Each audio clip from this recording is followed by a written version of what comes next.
Hey, I'm Dave Rubin and this is TYT140, a lot of news in a little time. Just days away from kickoff, when host nation Brazil should be in full celebration mode, many Brazilians are feeling lukewarm about hosting the 2014 World Cup soccer tournament, citing corruption, high taxes, crumbling national infrastructure, and a price tag of $11.5 billion. Fully half of all Brazilians say they wish their country were not hosting the tournament. People with no interest in soccer, who do they think they are, Americans?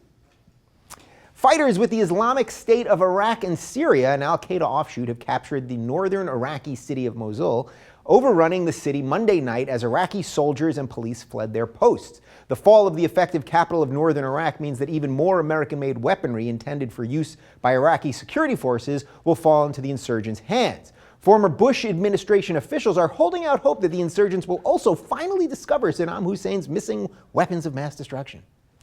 According to a recent New York Times article, substantial numbers of Russian men are being recruited to join the separatists waging a low-level insurgency in eastern Ukraine.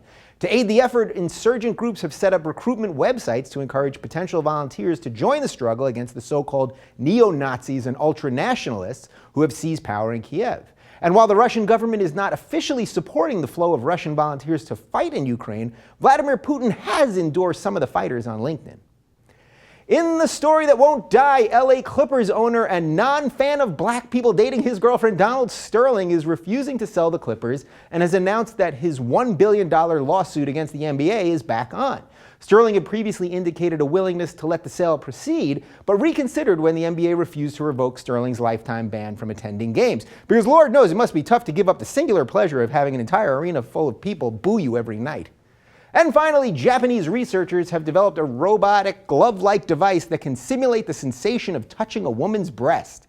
And while you might think that only lonely, desperate men would be interested in such an invention, researchers say they actually developed the device as a tool to teach medical students how to conduct breast examinations.